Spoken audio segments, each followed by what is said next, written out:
Energy level diagram, energy level diagram हम लिख रहे हैं, एनर्जी लेवल डायग्राम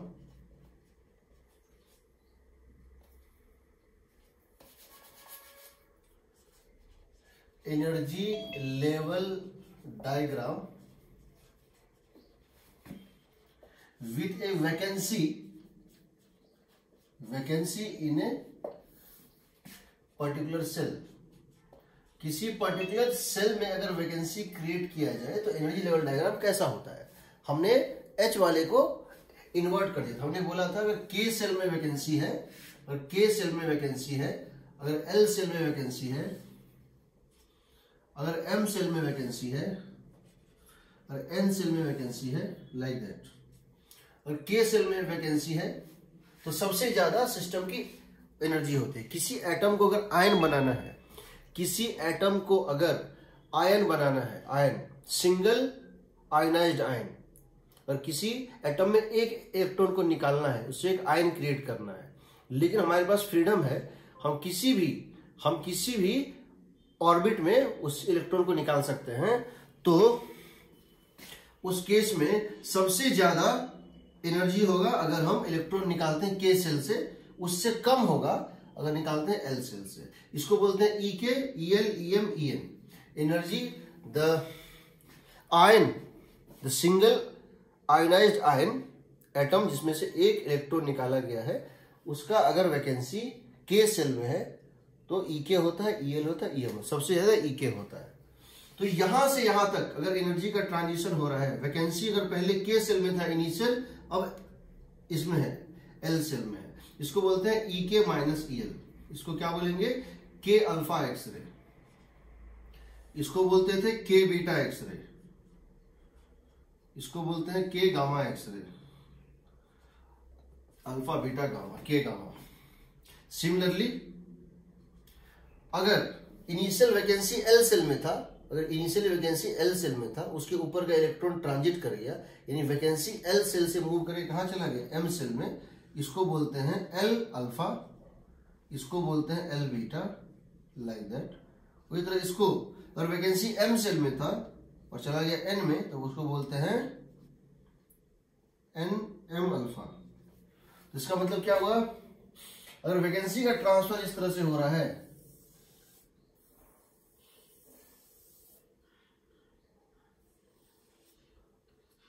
ये K सेल है, L सेल है, M सेल है, N सेल है। अगर वैकेंसी का ट्रांसफर, वैकेंसी अगर K से L में जा रहा है, वैकेंसी अगर K से L में जा रहा है, यानी कि इलेक्ट्रॉन L से K में आ रहा है। पहले वैकेंसी कहां था? K में। पहले वैकेंसी कहां था? K में।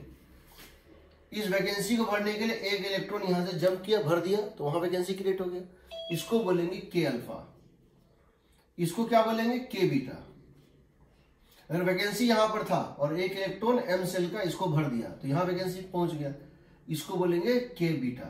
अगर वैकेंसी K सेल में था, यहां और यहां का इलेक्ट्रॉन जंप नहीं किया, यहां का इलेक्ट्रॉन जंप कर गया, इसको क्या बोलेंगे? K gamma.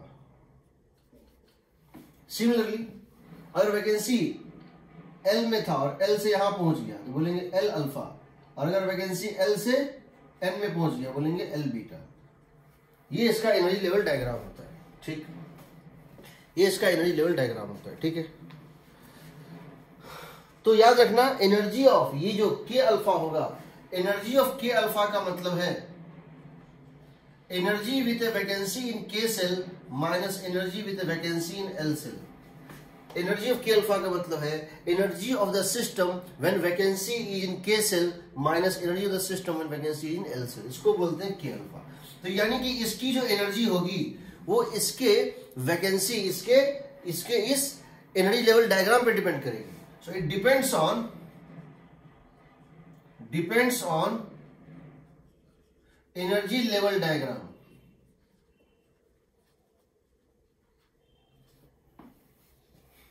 of that atom,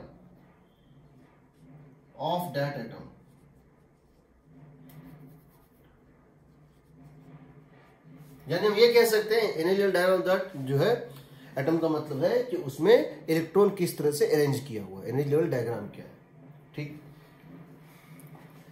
अब देखो अब अगर हम इसकी बात करें, किसकी, अब अगर इसकी बात करते हैं कि इसमें जो क्वेश्चन होते वो तो होते ही हैं। अगर हम इसमें एनर्जेटिक सीरीज की बात करें वो इस टाइप से दिखेगा, देखो ये है di/d लैम्डा और ये है लैम्डा, ये है लैम्डा।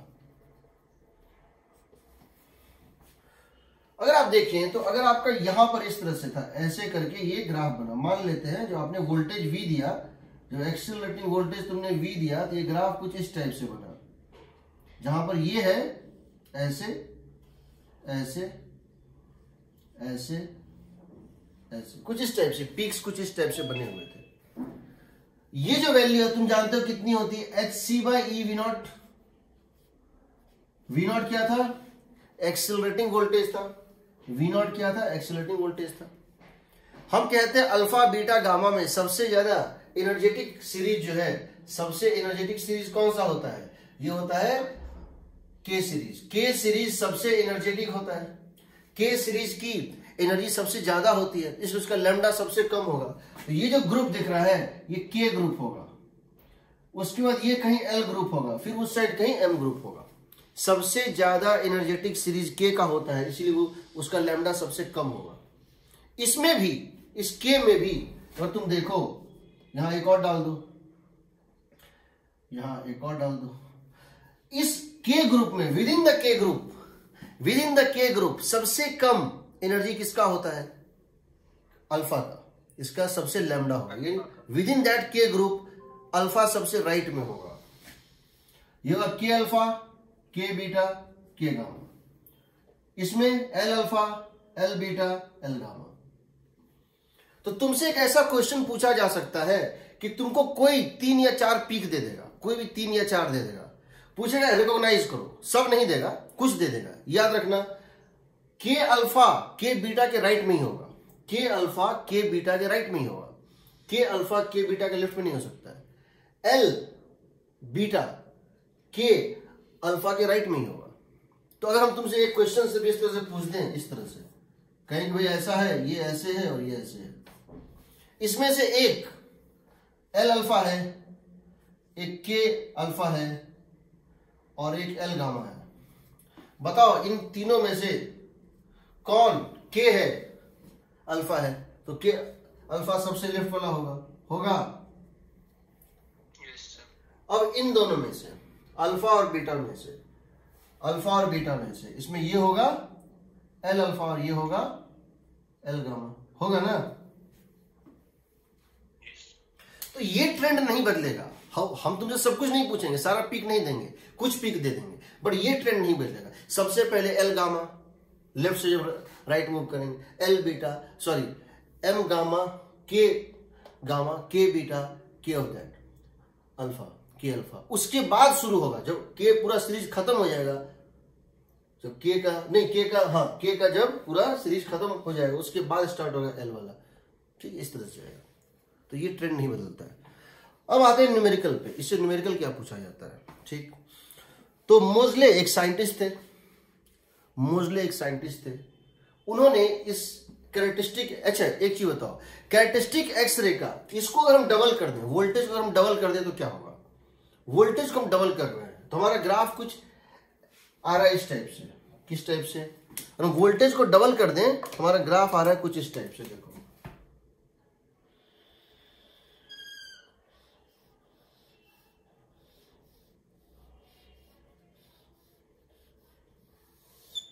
ये वोल्टेज V के लिए था, V0 के, ये वोल्टेज 2V0 के लिए है।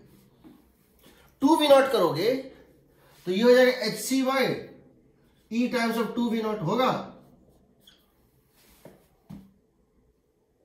V0 बन गया 2V0, नजदीक स्टार्ट होगा ना।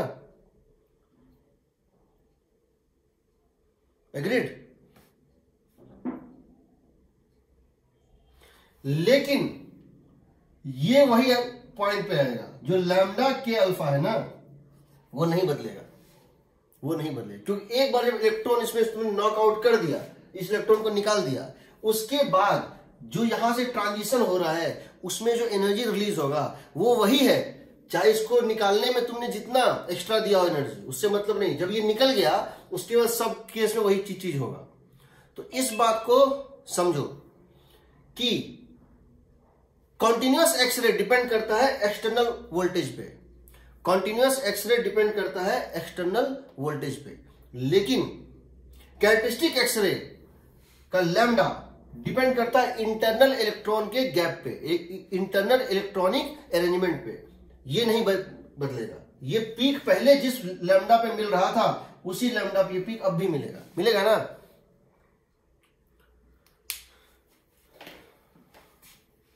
अब देखो,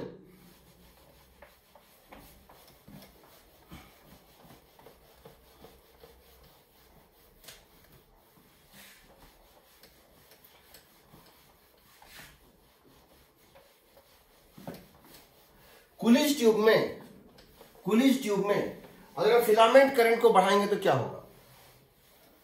अगर हम फिलामेंट करंट को बढ़ाएंगे तो क्या होगा, पहले सो बताओ। इलेक्ट्रॉन ज्यादा फ्लो, बिल्कुल ज्यादा इलेक्ट्रॉन निकलेगा। If filament current is increased, if filament current is increased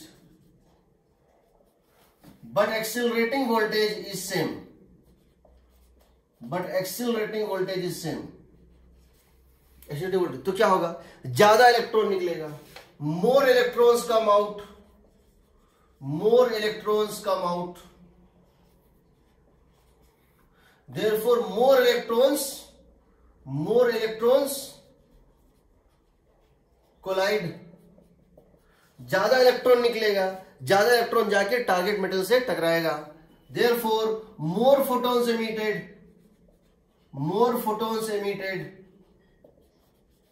लेकिन याद रखना, मोर इलेक्ट्रॉन्स तो कोलाइड करेगा, but energy of each electron, energy of each electron अभी भी कितनी है? ई वी नॉट ही ना है, वोल्टेज तो सेम है ना, वोल्टेज तो सेम है। तो जब ये टकराएगा तो जिस एनर्जी के साथ ये टकरा रहा था वो तो सेम रहेगा, ज्यादा इलेक्ट्रॉन टकराएगा बट ये तो सेम रहेगा। इसीलिए मैक्सिमम एनर्जी का फोटोन अभी भी ई वी नॉट ही होगा। इसका मतलब है H C by lambda minimum is equal to E we naught होगा ना। तो लैम्डा कट ऑफ की वैल्यू क्या आएगी बताओ? H C by E we naught. Same आएगा ना, सेम आएगा कि नहीं? भले ही तुमने नंबर ऑफ इलेक्ट्रॉन को बढ़ा दिया, पहले 10 इलेक्ट्रॉन जाके टकरा रहे थे, अब 20 टकरा रहे हैं, बट पहले भी हर इलेक्ट्रॉन का काइनेटिक था ई वी नॉट, अभी भी ई वी नॉट है। तो ज्यादा फोटोन निकलेंगे, लेकिन जो फोटोन की मैक्सिमम एनर्जी है इंडिविजुअल फोटोन वो सेम रहेगी।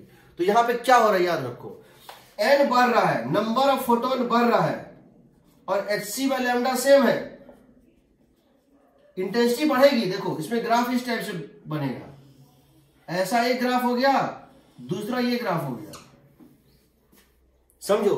कट ऑफ वेवलेंथ सेम रहेगा, H C by E we naught same रहेगा। क्यों? क्योंकि तुमने वी नॉट को सेम रखा है, समझ रहे हो? तुमने वी नॉट सेम रखा है दोनों में, इसलिए कट ऑफ वेवलेंथ सेम होगा। लेकिन अब ज्यादा फोटोन निकल रहा है, चूंकि ज्यादा फोटोन निकल रहा है इसलिए इंटेंसिटी ज्यादा दिखेगी। इंटेंसिटी क्या बताए थे? Number of photon emitted per second per unit time divided by into H C by lambda, यही ना। तो नंबर ऑफ फोटोन बढ़ गया, इसलिए इंटेंसिटी तुमको बढ़ा हुआ दिखेगा, लेकिन कट ऑफ वेवलेंथ वही रहेगा। दूसरा, अगर हम फिलामेंट करंट सेम रखें,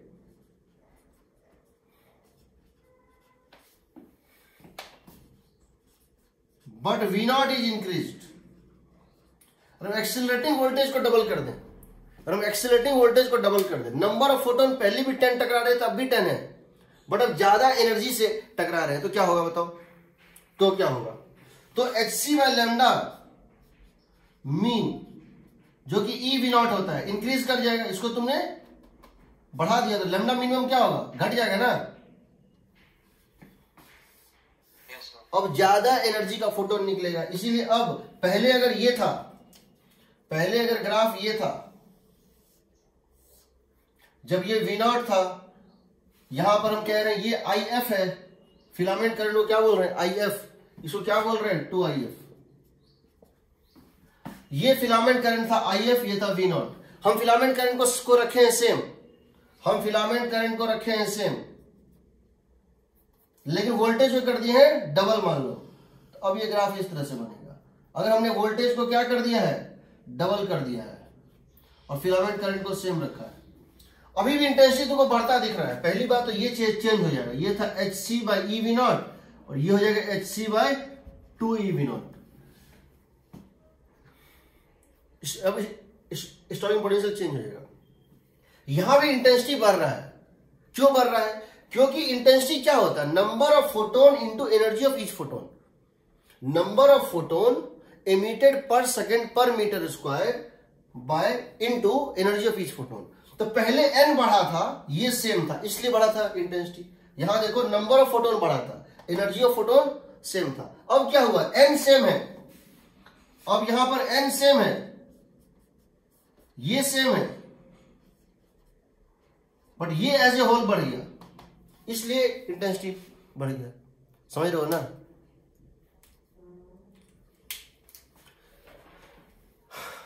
अगला हम ले रहे हैं मोजलेस लॉ क्या होता है। ठीक, मिटा इसको।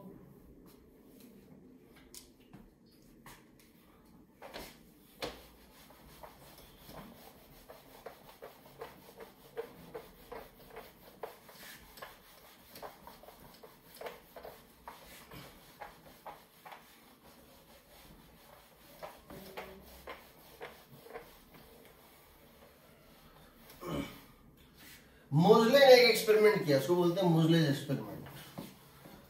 मोजलेस ये जानना चाहते थे कि इलेक्ट्रॉन का जो एनर्जी लेवल डायग्राम है, एटम के केस में जो EK/EL है, उसकी कैसी, वो किस टाइप से होती है। तो उन्होंने क्या किया, बोलते हैं मोजलेस लॉ।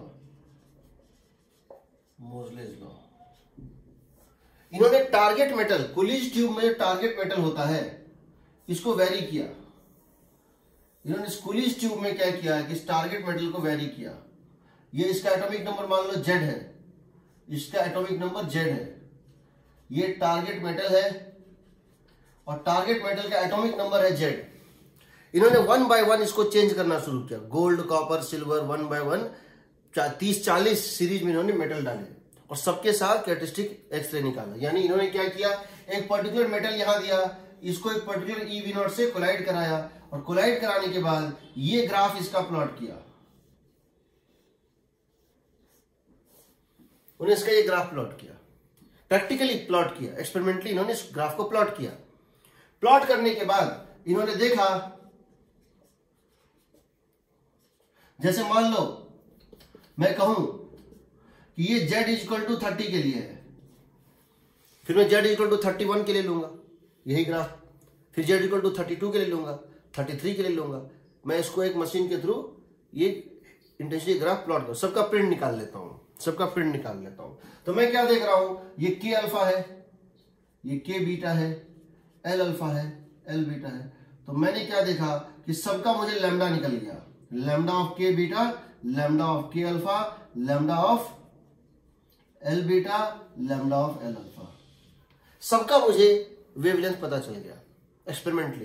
तो मैंने इसको टेबल के फॉर्म में बना लिया। क्या किया, मैंने इसको टेबल के फॉर्म में बना लिया।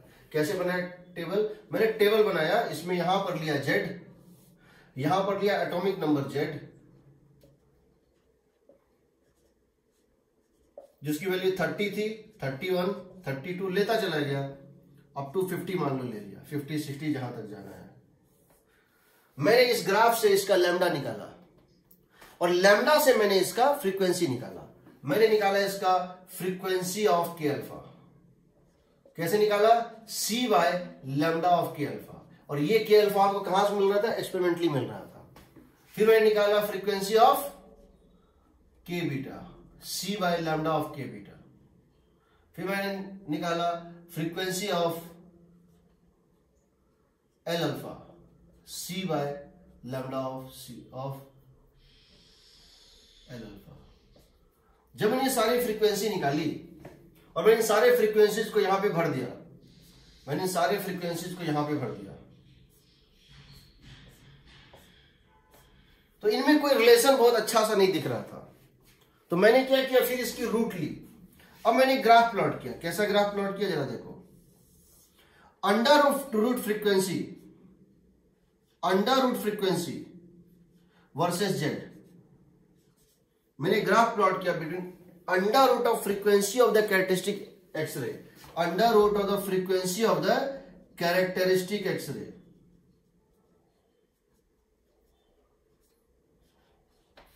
Versus Z. इसका मैंने ग्राफ प्लॉट किया। Under root frequency of the characteristic X ray versus Z का मैंने ग्राफ प्लॉट किया। तो मेरा ग्राफ कैसा आया वो देखो।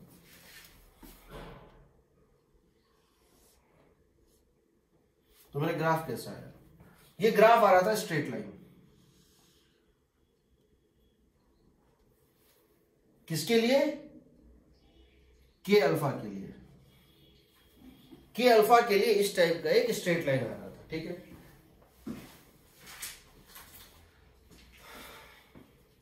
के अल्फा के लिए इस टाइप का एक स्ट्रेट लाइन आ रहा था। उसके बाद मैंने इसका ग्राफ प्लॉट किया के बीटा के लिए, तो ग्राफ कुछ इस टाइप से आया।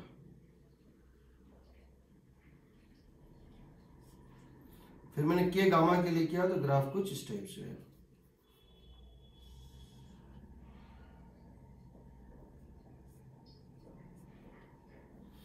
के अल्फा, के बीटा, के गामा। यानी कि के अल्फा, अगर मैं इसको इस तरह से प्लॉट कर रहा हूं, under root frequency of K alpha आ रहा था कुछ A times of Z minus B.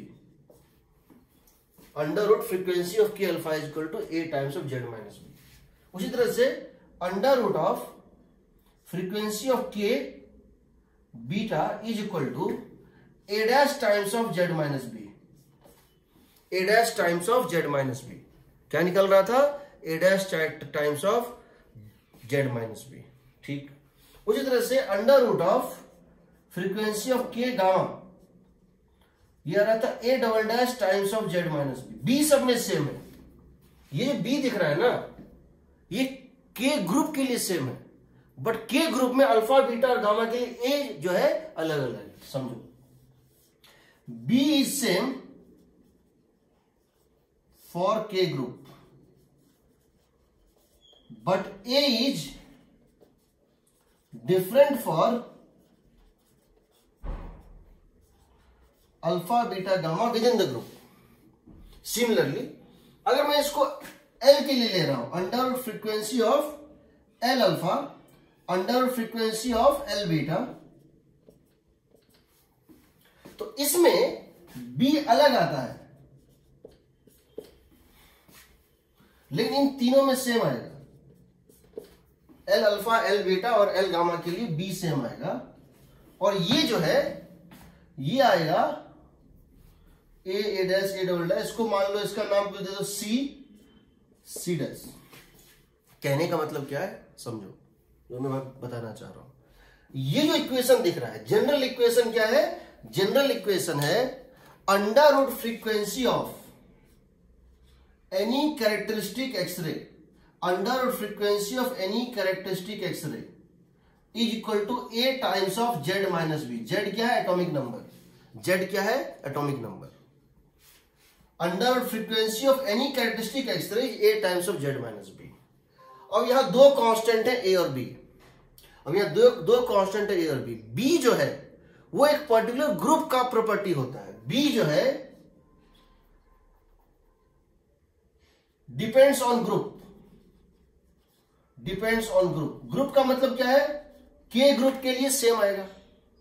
के ग्रुप के लिए सेम है, तो बी को हम किस तरह बोलेंगे? बी के होगा या बी एल होगा। एग्जाम्पल बी के या बी एल। तो बी चाहे के अल्फा हो, के बीटा, के गामा हो, सबके लिए बी हो रहेगा सेम। ए जो है वो इस पे जो डिपेंड करता है ग्रुप पे, ग्रुप के अंदर भी वो चेंज हो जाता है। Depends on alpha beta gamma with in the group. तो ये बताओ मुझे, के अल्फा और के बीटा के लिए बी सेम आएगा, बट दोनों के लिए ए डिफरेंट होगा। एल अल्फा और के बीटा के लिए, एल अल्फा और के बीटा के लिए बी भी डिफरेंट होगा, ए भी डिफरेंट होगा। मैं क्या कहना चाह रहा हूं समझो, यानी इसका जो स्लोप होगा, अगर तुम इसको देखो, इस प्रॉपर्टीज को रिलेट करो, इसका स्लोप क्या बताएगा, इसका स्लोप क्या देगा बताओ, ए देगा, होगा ए, स्लोप होगा ए, और इसका जो इंटरसेप्ट होगा यहां पर ये होगा ए बी होगा सर, होगा ना। यस हम बी को बोलते हैं स्क्रीनिंग कांस्टेंट, क्या बोलते हैं, स्क्रीनिंग कांस्टेंट, बताते हैं क्यों बोलते हैं। और ए है फ्रीक्वेंसी कांस्टेंट, इसको बोलते हैं फ्रीक्वेंसी कांस्टेंट। डायमेंशनली सोचो, अगर डायमेंशनली, चूंकि ये एटॉमिक नंबर है, डायमेंशनलेस है, और इसमें तुम इसको माइनस कर रहे हो, तो बी भी एक डायमेंशनलेस होगा। तो बी जो होगा ना, सिर्फ एक नंबर होगा, डायमेंशनलेस नंबर होगा।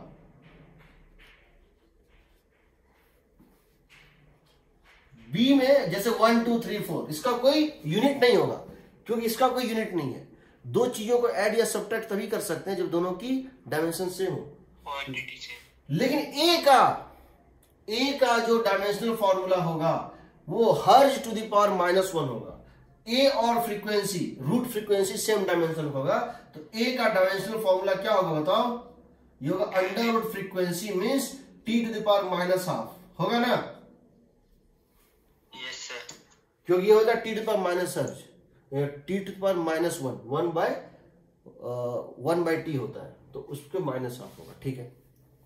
अब ये चीज होता है, और ये डायग्राम तुमको जो दिखा रहे हैं इस तरह से होता है। और जैसे जैसे ये हो गया अल्फा बीटा गामा, उसके बाद तुम अगर यहां और जाओगे, ग्रुप बनाओगे, तो यहां पर आएगा तुमको क्या, ये आ जाएगा ऐसे,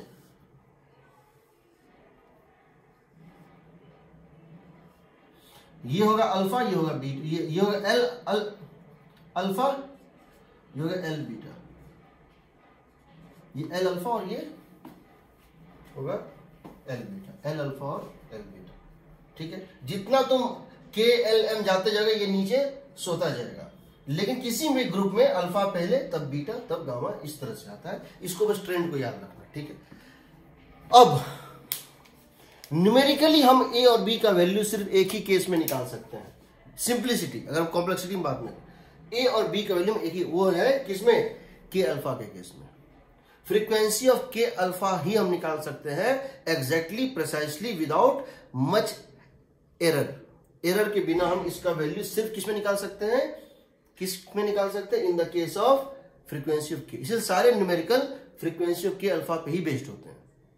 कहीं भी कोई न्यूमेरिकल आएगा इस चैप्टर से, फ्रीक्वेंसी ऑफ के अल्फा पे बेस्ड आता है। वो कैसे निकालते हैं वो बता रहा है, ठीक है। तो उसने इस टाइप का ग्राफ प्लॉट किया था, बड़ा अजीब सा ग्राफ था, ठीक है।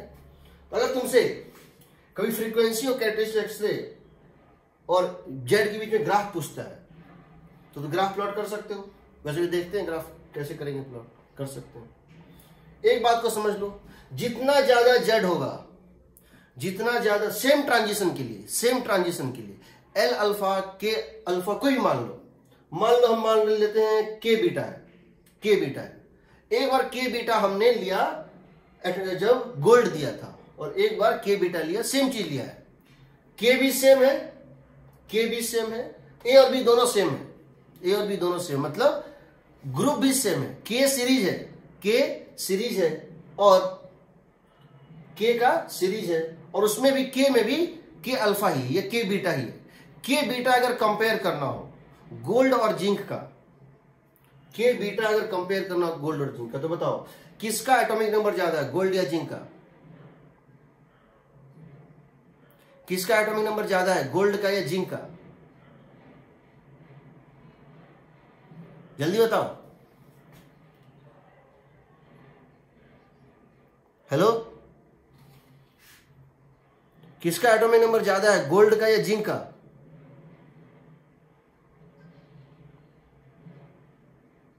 सुनाई दे रहा है? सुनाई दे रहा है? गोल्ड का ज्यादा है, गोल्ड का ज्यादा है। जिसका एटॉमिक नंबर ज्यादा होगा उसका फ्रीक्वेंसी भी ज्यादा होगा। प्रोपोर्शनल नहीं है, प्रोपोर्शनल नहीं बट ज्यादा होगा। जिसका एटॉमिक नंबर ज्यादा होगा सेम ट्रांजिशन के लिए, सेम टेम्परेचर, जिसका उसका फ्रीक्वेंसी ज्यादा होगा, उसका वेवलेंथ कम होगा। फ्रीक्वेंसी ज्यादा मतलब वेवलेंथ कम ना, तो उसका वो पीक थोड़ा लेफ्ट में मिलेगा, उसका वो पीक थोड़ा लेफ्ट में मिलेगा। अब समझो हम इसको डिराइव कर रहे हैं, किसको? के अल्फा के लिए।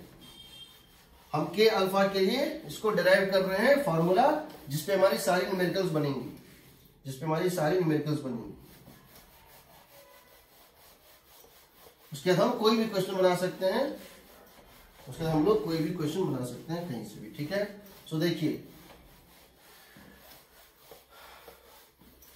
तो मोजले ने कहा कि देखो होता है कि हम के अल्फा की बात कर रहे हैं। के अल्फा का मतलब क्या है बताओ? हम के अल्फा की बात कर रहे हैं। के अल्फा का मतलब है कि एक समय था जबकि ये है प्लस जेडी, एटॉमिक नंबर कितना है? जेड, तो न्यूक्लियस पे चार्ज कितना? Plus JD. इसके चारों तरफ एक इलेक्ट्रॉन, एक ऑर्बिट इस तरह से है,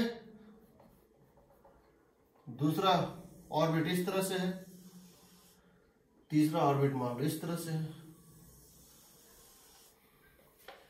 यहां पर एक इलेक्ट्रॉन है, एक वैकेंसी है और एक इलेक्ट्रॉन है, यानी के सेल में वैकेंसी है, के सेल में वैकेंसी है।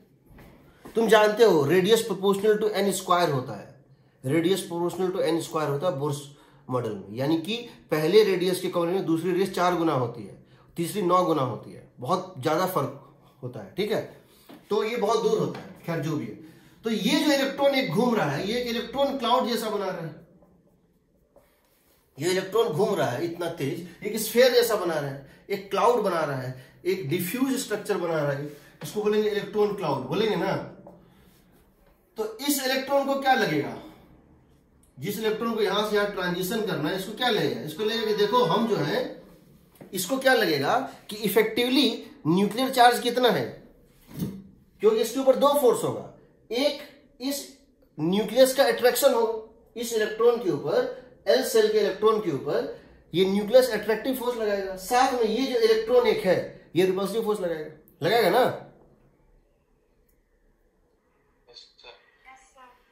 क्योंकि ये स्फेरिकल क्लाउड है, इसका सेंटर सारे mean values of the position का सेंटर इसके ऊपर कोइंसाइड, इसको लगेगा कि इसको लगेगा बहुत दूर से दिखेगा, इसको लगेगा कि सेंटर पे Z-1 चार्ज रखा हुआ है, ठीक। तो ये जो अच्छा बाहर का इलेक्ट्रॉन है यहां का, वो तो अंदर फील्ड बनाएगा ही नहीं। तुम जानते हो किसी स्फेरिकल सरफेस के अंदर, किसी हॉलो स्फेरिकल सेल के अंदर फील्ड क्या होता है? 0 होता है।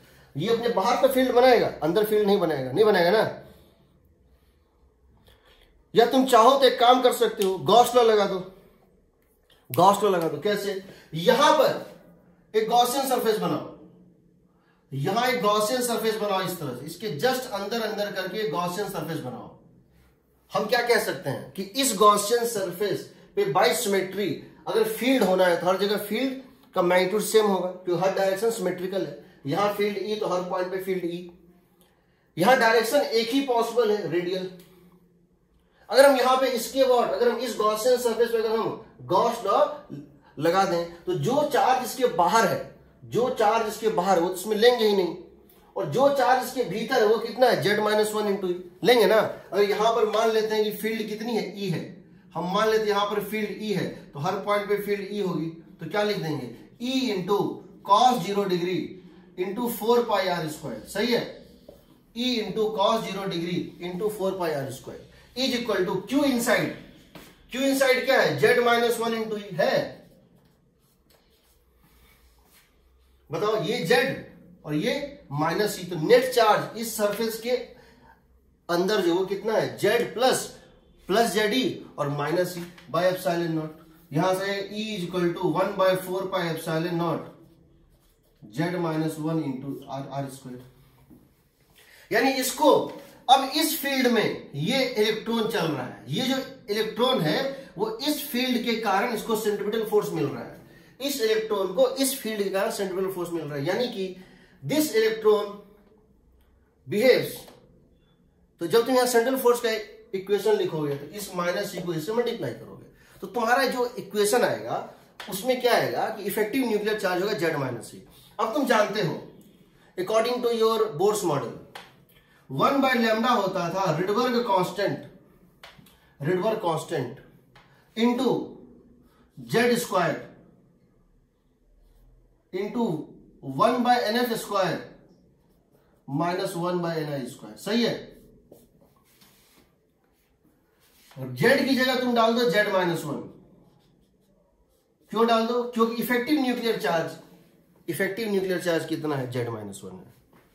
चूंकि ये K अल्फा की बात कर रहे हैं हम, तो कौन से ऑर्बिट से n=2 से n=1 तक आ रहा है, तो इसको तुम लिख दो 1/1 स्क्वायर माइनस 1/2 स्क्वायर। तो यहां से आ जाएगा 1/λ equal to of K alpha 1/λ K alpha equal to R into 3/4 into Z minus 1 का स्क्वायर होगा ना। हमको तो फ्रीक्वेंसी चाहिए बोर्ड अकॉर्डिंग टू दैट हम इसको C से मल्टीप्लाई कर देते हैं। हम यहां भी C से मल्टीप्लाई कर देते हैं, यहां भी C से मल्टीप्लाई कर देते हैं। C the speed of light in vacuum, C/λ होता है frequency of K alpha is equal to 3/4 RC times of Z minus 1 का स्क्वायर। रूट ले लो, आ गया। इसका मतलब है, और इसको तुम कंपेयर करो किससे? Under root frequency is equal to under root frequency of K alpha is equal to A into Z minus B. तो A की वैल्यू यहां क्या निकल रही है? अंडर रूट ऑफ 3/4 RC, और Z की वैल्यू क्या निकल रही है? 1 निकल रही है। स्क्रीन कांस्टेंट है 1। अब याद रखो चाहे K अल्फा हो या K बीटा हो K गामा हो, सब में Z की वैल्यू 1 ही लोगे। ये वैल्यू अलग अलग होता है और तुमको पढ़ना नहीं है, तुमको सिर्फ सिलेबस में K अल्फा ही और कोई नहीं है। मैं लिख रहा हूं, मैं कह रहा हूं तो मतलब गारंटेड है K अल्फा के अलावा कोई भी चीज नहीं पढ़ना है तुमको। सारे न्यूमेरिकल इसी पे बेस्ड रहेंगे। क्वेश्चन में रिडबर्ग कांस्टेंट की जो वैल्यू दी होगी तुमको वही लेना है। रिडबर्ग की कांस्टेंट की वैल्यू वेरी हो सकती है पर्सन टू पर्सन। एक आदमी लिखेगा 101625 सेंटीमीटर, एक लिखेगा 1.1 इंटू 10⁻7 पर मीटर, कुछ भी हो सकता है। तो वो क्वेश्चन में जो दिया होगा वही लेना है तुमको। 3/4 RC, एक वैल्यू क्या होती है? 3/4 Rydberg constant into speed of light, ये होता है Z माइनस 1। अब बताओ, अब मैं अगर तुमसे ये जानना चाहता हूं फाइंड द रेशियो ऑफ, पहले ये बताओ। ये हो गया तुम्हारा इक्वेशन जिसमें सारे न्यूमेरिकल होंगे तुम्हारे। क्वेश्चन में R और C दिया होगा, Z और 1, तुमको Z की वैल्यू दिया होगा 1 डालना है। हमको ये बताओ Z जिसका ज्यादा होगा क्या उसका फ्रीक्वेंसी भी ज्यादा होगा? K अल्फा का फ्रीक्वेंसी में ज्यादा होगा तो उसका लैम्डा ज्यादा होगा कम होगा? कम होगा। तो मुझे एक चीज बताओ, मैंने एक एक्सपेरिमेंट किया और मैंने ये ग्राफ पाया। कौन सा ग्राफ? देखो,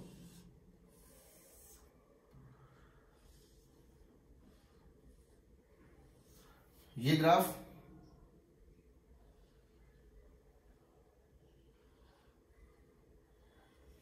ये ग्राफ,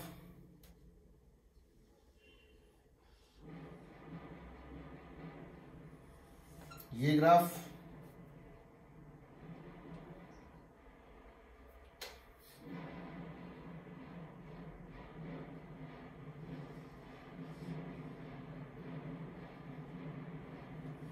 ये graph, 4 graph. First graph, second graph, third graph, fourth graph. ठीक, पहले हमको कंपेयर करना है एक्सेलरेटिंग वोल्टेज। क्या कंपेयर करना है? Accelerating voltage. तो बताओ V1, V2, V3, V4 को कंपेयर करना है। सबसे ज्यादा, सबसे कम एक्सेलरेटिंग वोल्टेज किसका है?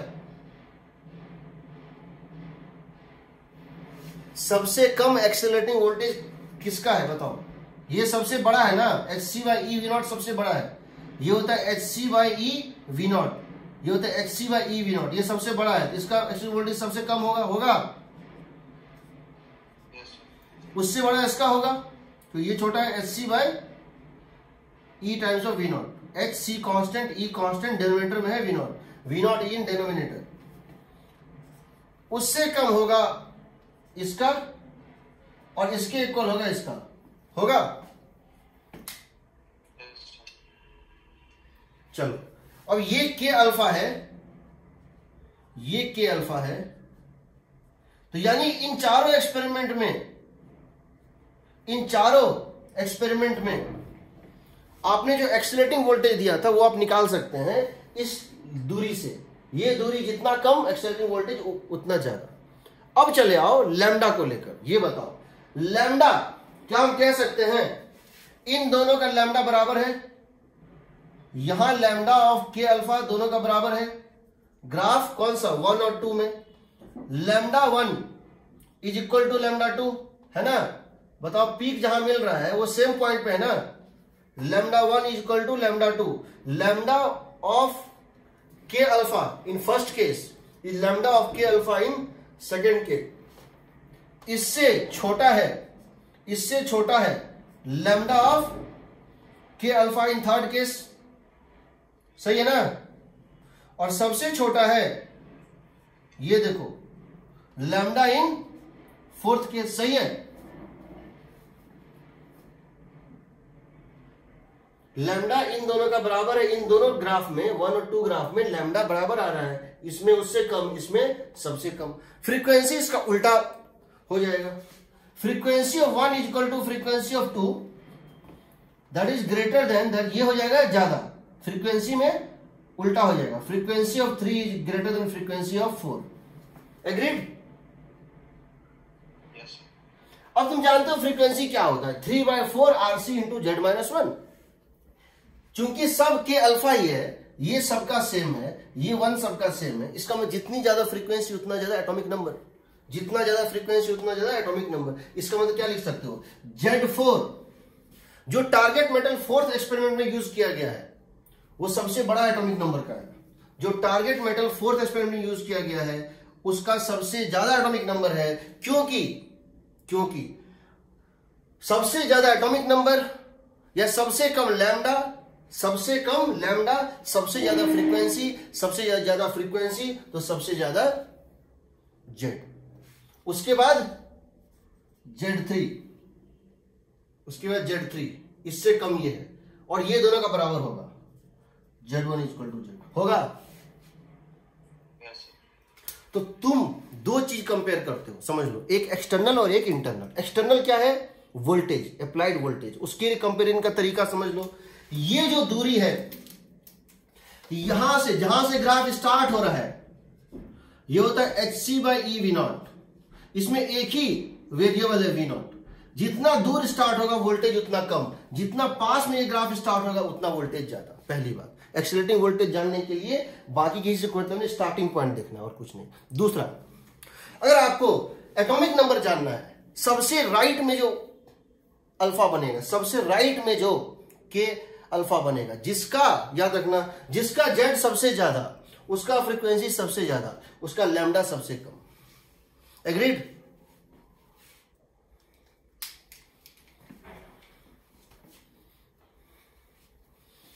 यही एक न्यूमेरिकल है, पूरा एससी वर्मा, पूरा जो भी क्वेश्चन पूछा जाएगा इसी से पूछा जाएगा, R/C(Z-1), ठीक। इसका अगर हम एक्सप्रेशन, नोट्स में मैंने इसका वैल्यू भी लिख दिया है, ये 3/4 RC जो है इसका वैल्यू 2.47 इंटू समथिंग होता है। अगर एग्जाम में सिंबॉलिक फॉर्म में ही रहता है, बट अगर न्यूमेरिकल फॉर्म में है तो उसको याद कर लेना, नोट्स में दिया हुआ है, देख लेना, 2.47 इंटू 10⁻⁻ समथिंग पर हर्ज, हर्ज टू द पावर हाफ होता है, यहां समथिंग टू द पावर है, उसको याद कर लेना, ठीक है। अब देखो, अब जरा देखो, हमको अगर ग्राफ प्लॉट करना हो, मान लो हमारा यही चीज है, क्या है, under frequency of K alpha is equal to √3/4 RC into Z-1, ये उसको आया।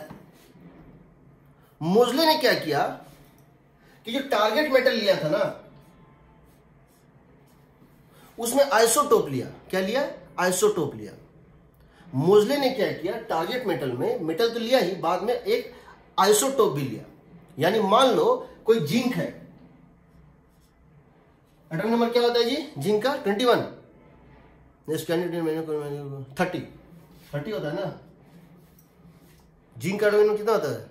30 होता है। Scandium, titanium, vanadium, chromium, manganese, iron, cobalt, निकल, कॉपर, जिंक। हाँ जिंक होता है, 30 होता है। और उसने जिंक लिया, टारगेट मेटल में उसने क्या लिया? जिंक लिया। मान लो 30, 60। उसको ये ग्राफ मिला। कौन सा ग्राफ मिला? ये वाला एक ग्राफ मिला। And he got this graph, and he got this graph. जब उसने टारगेट मेटल ये लिया, ही गॉट दिस ग्राफ। ये कोई एक उसको लैम्डा के अल्फा मिल गया। अब इसने क्या किया, अरे एग्जिस्ट करता है तो वो पता नहीं करता है, इसने 30 जिंक 61 लिया। क्या किया? 30 जिंक 61 लिया। इसने फिर से टारगेट मेटल में जिंक के बदले इसको दिया, यानी कि एटॉमिक नंबर सेम रखा, मास नंबर चेंज कर दिया। उसने क्या देखा, ये एग्जैक्टली वहीं आया, सेम वैल्यू आया। इसका मतलब है EK minus EL, vacancy in K shell minus vacancy in L shell का जो स्टेट है EK माइनस EL, ये एटॉमिक नंबर पे डिपेंड करता था, मास नंबर पे डिपेंड नहीं करता था। तो उसने कहा कि जब मेंडलीव का पीरियोडिक टेबल ये कह रहा है कि इलेक्ट्रॉनिक एनर्जी लेवल जो होता है, एनर्जी लेवल जो होता है, इलेक्ट्रॉन का अरेंजमेंट जो होता है वो मास नंबर पे डिपेंडेंट है, तब तुमको दोनों में अलग अलग वैल्यू निकलना चाहिए था। मेरा एक्सप्रेशन भी यही कह रहा है कि वो प्रोपोर्शनल टू Z-1 है, वो A-1 नहीं है, वो एटॉमिक नंबर पे डिपेंड कर रहा है, मास नंबर पे डिपेंड नहीं कर रहा है। इसका मतलब है इलेक्ट्रॉनिक एनर्जी लेवल या arrangement of electron in the atom has nothing to do with mass number, it has only to do with atomic number. ये दोनों का सेम आना इस बात को प्रूव कर रहा है कि दोनों में एनर्जी लेवल डायग्राम सेम है। इसका मतलब है the arrangement of electron depends on atomic number and not mass number. So modern periodic table के अकॉर्डिंग वो मास नंबर का मेंडलीव का जो लॉ था वो गलत था, एटॉमिक नंबर पे डिपेंड करता है।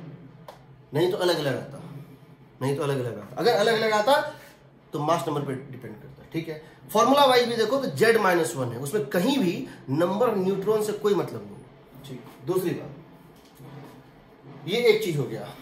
तो अगर हमसे ग्राफ पूछा जाए अंडर फ्रीक्वेंसी वर्सेस जेड,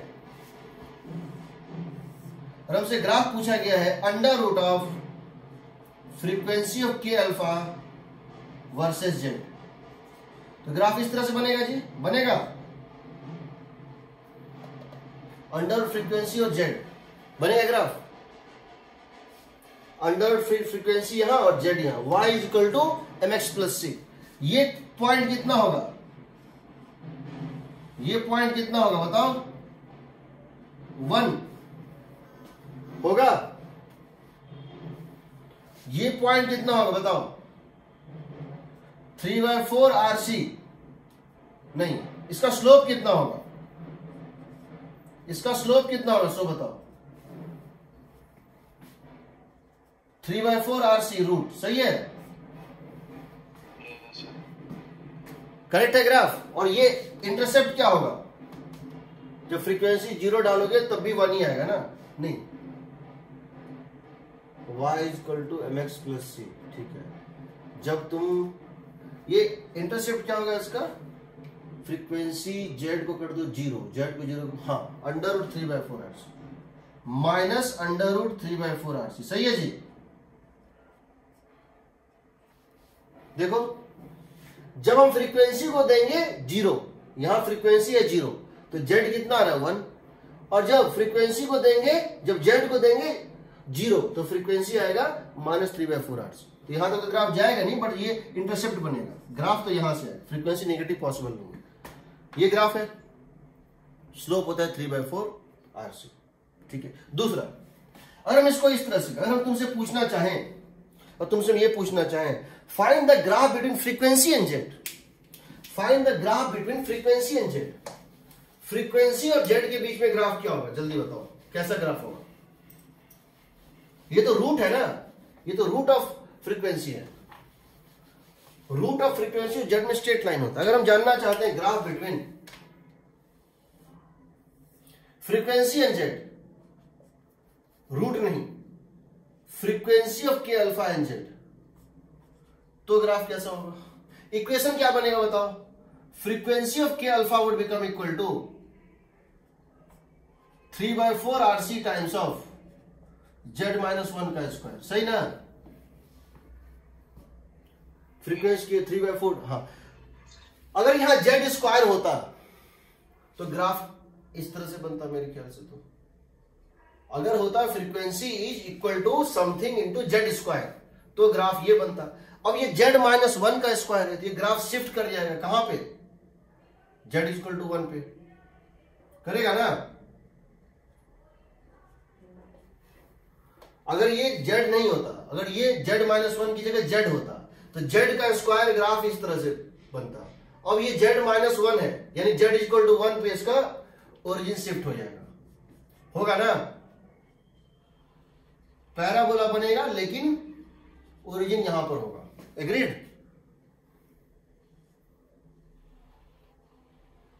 सही है जी? तीसरा, ये तो दूसरा था। तीसरा,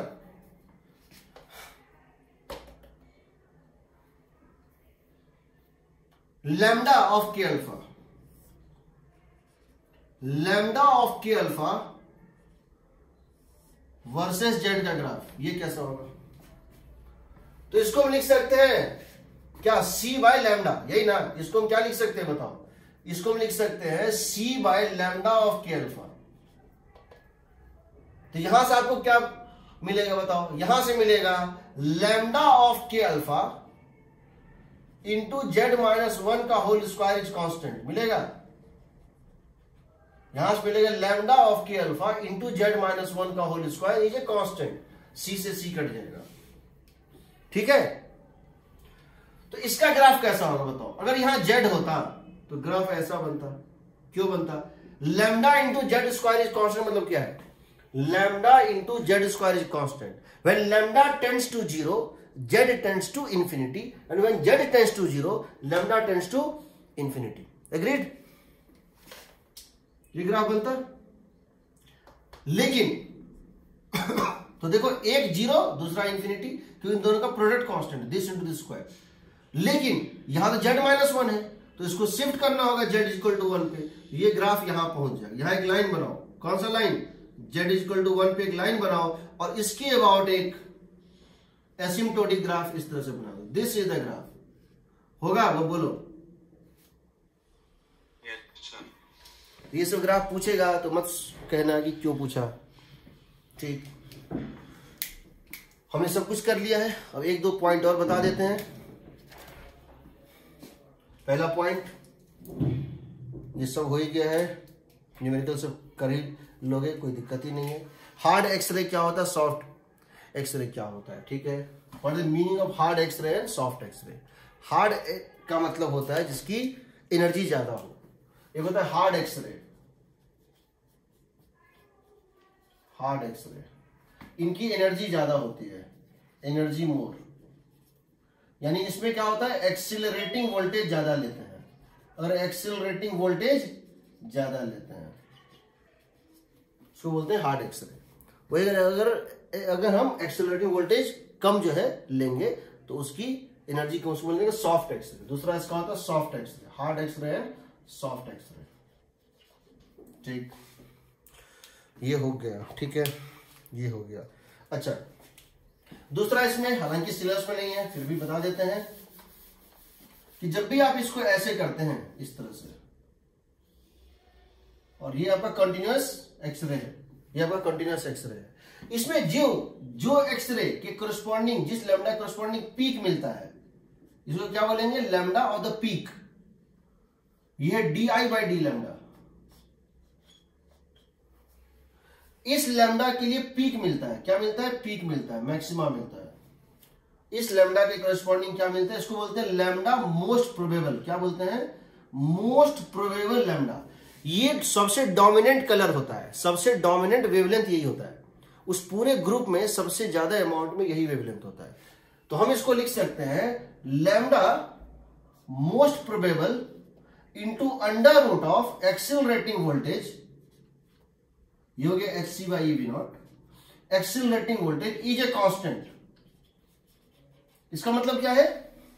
इसका मतलब अगर आप वोल्टेज को कर देंगे 4 गुना, अगर आप वोल्टेज को कर देंगे 4 गुना, इसका मतलब है अगर आप वोल्टेज को कर देंगे 4 टाइम्स, तो ये तो समझे यहां से स्टार्ट होगा, ये तो समझे यहां स्टार्ट। अगर वोल्टेज को कर देंगे 4 गुना, समझो ये था V0 के लिए, ये ग्राफ किसके लिए था? V0 के लिए। अब मैंने क्या किया? वोल्टेज को 4 टाइम्स कर दिया। अगर मैं वोल्टेज को 4 टाइम्स कर दूंगा, ये ग्राफ यहां स्टार्ट होगा, ये ग्राफ यहां स्टार्ट हो रहा है ऐसे। ठीक है ना? अगर मैं वोल्टेज को कर दूंगा 4V0, तो क्या होगा? ये अगर लैम्डा कट ऑफ था तो ये कितना हो जाएगा? Lambda cut off by 4। और ये लैम्डा कट ऑफ था पहले, तो ये कितना होगा? लैम्डा कट ऑफ बाय 4 हो जाएगा, क्योंकि आपने इसको 4 टाइम्स कर दिया ना। समझ रहे हो ना? मैंने इस वोल्टेज को 4 गुना कर दिया, तो ये जो इसका स्टार्टिंग वोल्टेज था लैम्डा सी, अब जो नया होगा लैम्डा सी वो हो जाएगा 1/4, यहां स्टार्ट होगा। लेकिन अब जो इसका पीक मिलेगा वो जिस वेवलेंथ पे मिलेगा, जो इसका मोस्ट प्रोबेबल होगा ना, वो हो जाएगा lambda previous most probable by 2। क्यों हो जाएगा? तुमने वोल्टेज को 4 गुना कर दिया, तो रूट इसका क्या होगा? डबल हो गया। तो जिस लैम्डा के लिए मोस्ट प्रोबेबल मिलता है वो हो जाएगा हाफ। समझ रहे हो? समझ रहे हो? गेटिंग माई पॉइंट और नॉट? देखो, मैं 3 चीजों के बारे में तुमको बता रहा हूं।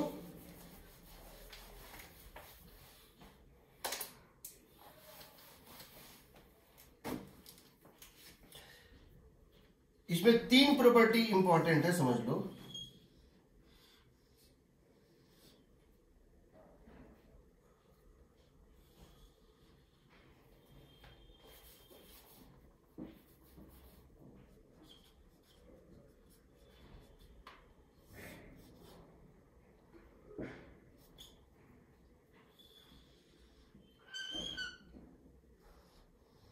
देखो, ये जो वैल्यू है, ये जो वैल्यू है, इसकी वैल्यू होती है लैम्डा सी बोलते हैं, HC by e we naught. एक ही वेरिएबल है वी नॉट और कोई नहीं। ये लेंथ होती है HC by e we naught. दूसरी बात, ये जहां मिलता है ये होता है lambda of K alpha. Lambda c by lambda of K alpha का रूट, ये क्या होगा? Frequency. C by lambda of K alpha का रूट होता है अंडर रूट 3/4 RC, जो कि कांस्टेंट है, इंटू Z-1। तो ये किस पे डिपेंड करता है? वोल्टेज पे। ये सिर्फ इस पे डिपेंड करता है, और ये जो है सिर्फ Z पे डिपेंड करता है। Z ज्यादा, ये कम। और तीसरा, ये जो इसका पीक मिल रहा है आपको यहां पे, पीक, इसे करस्पॉन्डिंग ये इसको बोलते हैं वो वेवलेंथ जहां पे ये मैक्सिमम अटेन करता है इंटेंसिटी का, फिर घटता है। पहले इंटेंसिटी बढ़ता है फिर घटता है। ये है मोस्ट प्रोबेबल लैम्डा। ये क्या है? Most probable wavelength, lambda most probable. Lambda most probable into under root of accelerating voltage constant आता है। एग्रीड?